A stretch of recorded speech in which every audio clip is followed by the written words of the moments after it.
जैसा कि आप सभी अवगत हैं, ये योजना हमें पखवाड़ा 17 सितंबर से 2 अक्टूबर तक चलेगा। इसमें कई कार्यक्रम होंगे, स्वच्छता से लगाकर रक्तदान और अंगदान का शपथ पत्र बनेंगे। तो मैं चाहूँगी कि इसमें आप सभी का सहयोग अपेक्षित है।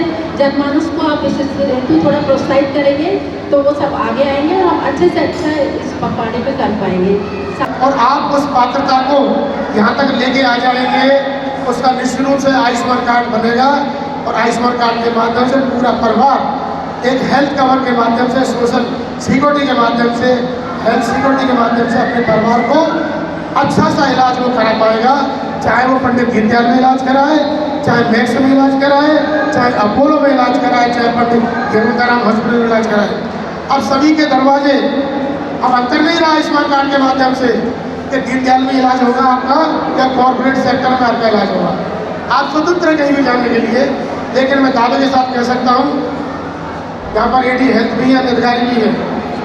इस दीनदयाल हॉस्पिटल ने भी काफ़ी तरक्की की है। मेरा भी एक सपना है इसको सुपर स्पेशलिटी में चेंज कराएं या इसको मेडिकल का दर्जा भविष्य में दिलवाएं। आप सबका सहयोग जिस तरह से मिलता रहा है वो लगातार मिलता रहे। कोविड के दौरान इस हॉस्पिटल की गिनती और इसकी तारीफ माननीय मुख्यमंत्री जी द्वारा मेरे सामने की गई। देखिए, विश्व के सबसे बड़े लोकतंत्र में हमारे देश के प्रधानमंत्री आदरणीय मोदी जी के द्वारा आयुष्मान भव योजना का यहाँ शुभारंभ किया गया। माननीय राष्ट्रपति महोदय के द्वारा इसका उद्घाटन हुआ कार्यक्रम का। निश्चित रूप से जन जन तक स्वास्थ्य लाभ कैसे पहुँचे, जन जन तक स्वास्थ्य की जो गारंटी है वो कैसे पहुँचे, इसके लिए जो 5 लाख रुपए तक का मुख्य इलाज है उसमें जो वंचित वर्ग अभी है अगर कहीं, उसको पूरा किया जाए और 2011 का जो एक कैटेगरी है उस सबको लाभ मिले। इसी के माध्यम से मैं सबसे निवेदन करना चाहूँगा कि देश के सबसे बड़े लोकतंत्र के प्रधानमंत्री आदरणीय मोदी जी का जन्मदिन भी 17 अक्टूबर को है और इससे लेकर 2 अक्टूबर तक पूरा पखवाड़ा जनता के कल्याण के लिए, जनता की सेवा के लिए इस पूरा देश मनाएगा।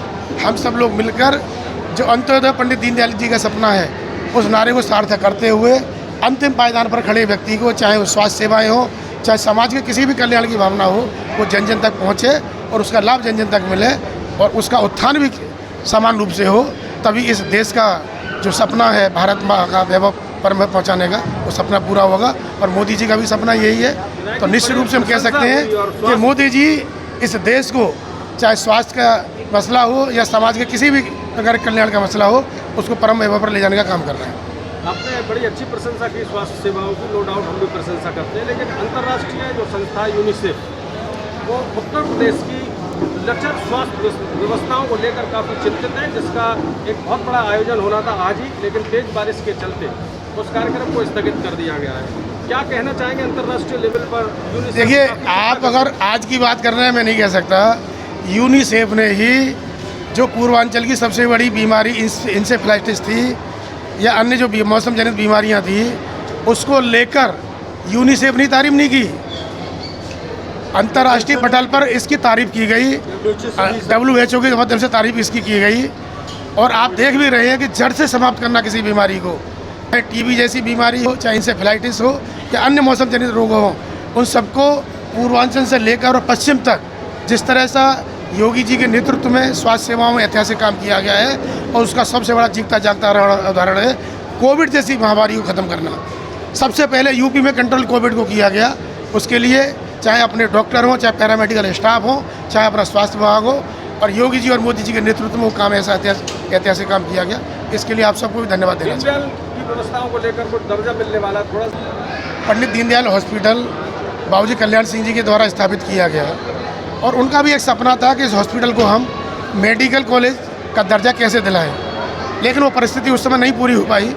हम सबको उनके आशीर्वाद से मौका मिला है, बाबूजी कल्याण सिंह के आशीर्वाद से। हमने प्रस्ताव शासन में भेजा भी है और हमारा पहला प्रयास ये रहेगा कि 300 बेड का जैसे ही संसाधन हमें उपलब्ध होने वाला है, बहुत जल्दी इसकी शासन स्तर पर घोषणा होने वाली है।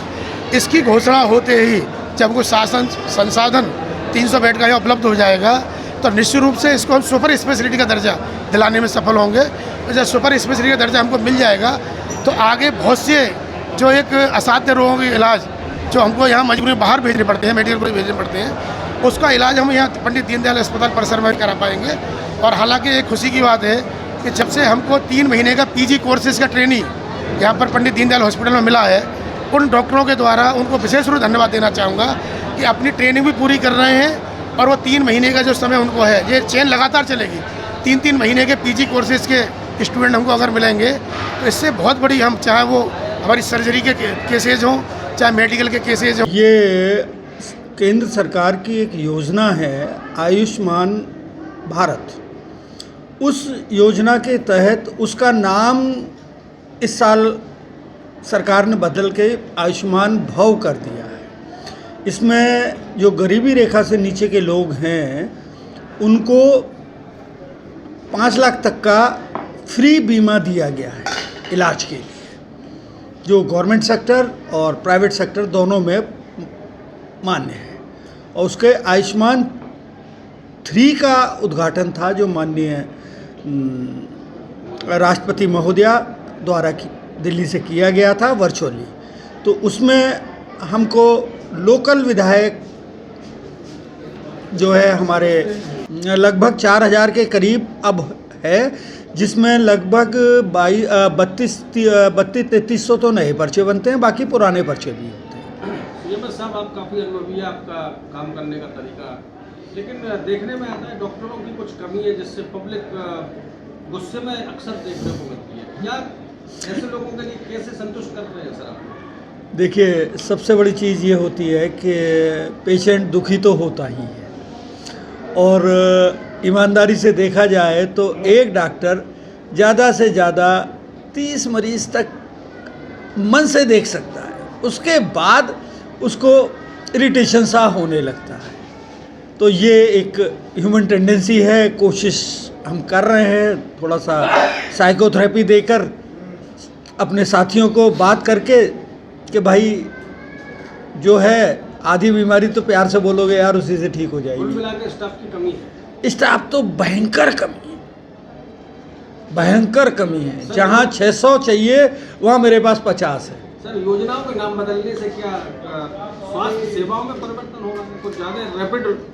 नहीं सर, मैं एक चीज़ तो मैं कहूँगा जो मैंने पिछले कुछ सालों में देखी है कि जो हम लोग प्रोग्राम चलाते हैं ना, अवेयरनेस प्रोग्राम जो फील्ड में हमारा चलता है, उस फील्ड में जो अवेयरनेस प्रोग्राम से सरकारी लेवल पर पेशेंट का आउटफ्लो बढ़ा है, प्राइवेट से सरकारी की तरफ बढ़ा है, और कुछ बीमारियों पे अंकुश भी लगा है जो अवेयरनेस प्रोग्राम चल रहे हैं कि भाई ये मत करिए, हाथ साफ करिए और ढक के रखिए, पानी उबाल के पीजिए, मच्छरदानी यूज़ करिए। इसका असर तो है।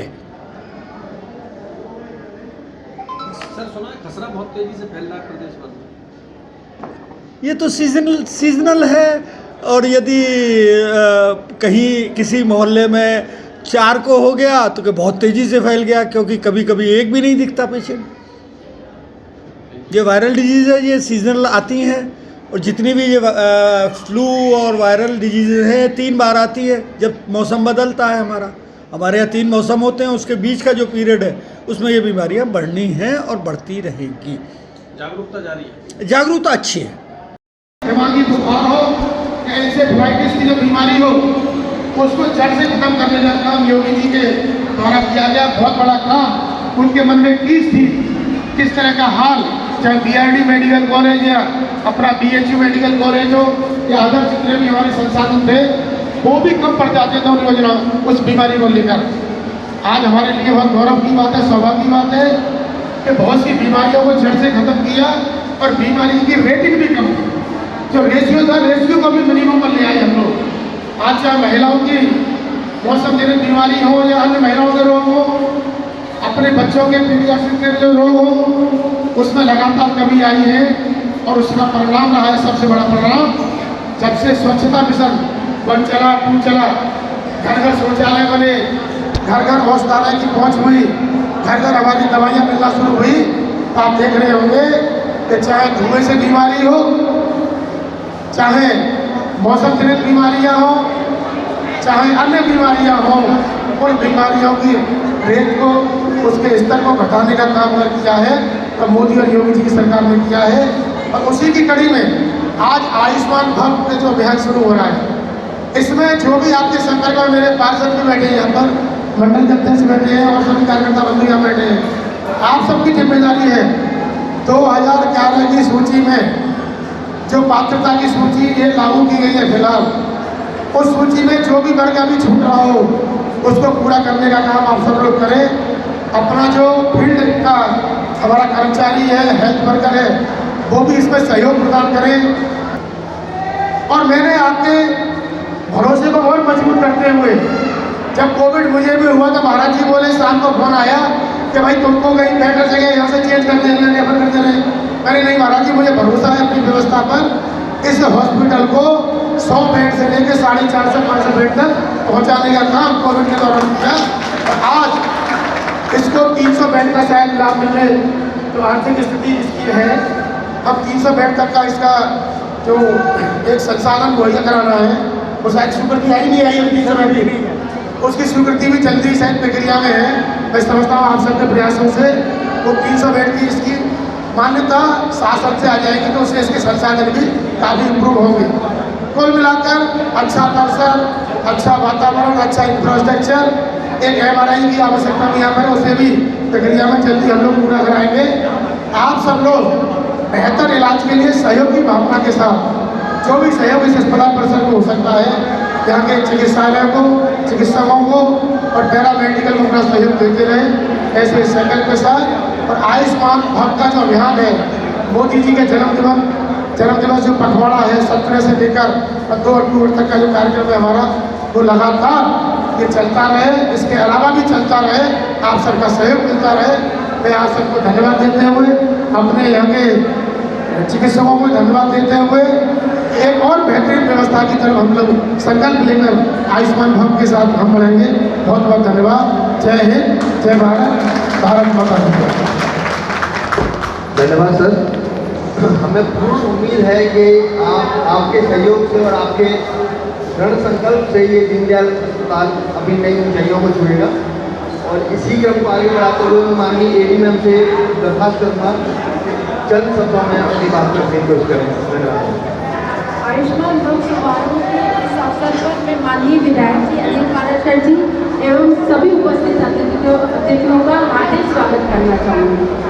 जैसा कि आप सभी अवगत हैं, ये योजना हमें पखवाड़ा 17 सितंबर से 2 अक्टूबर तक चलेगा। इसमें कई कार्यक्रम होंगे, स्वच्छता से लगाकर रक्तदान और अंगदान का शपथ पत्र भरेंगे। तो मैं चाहूँगी कि इसमें आप सभी का सहयोग अपेक्षित है। जनमानस को आप इस हेतु थोड़ा प्रोत्साहित करेंगे तो वो सब आगे आएंगे और हम अच्छे से अच्छा इस पखवाड़े पे कर पाएंगे। साथ ही मैं माननीय विधायक जी का अत्यधिक धन्यवाद देना चाहूँगी कि उन्होंने अपना समय निकाला, और आप सभी अवगत हैं कि उनके प्रयासों से दीनदयाल अस्पताल बहुत ऊंचाइयों पर पहुँचा है।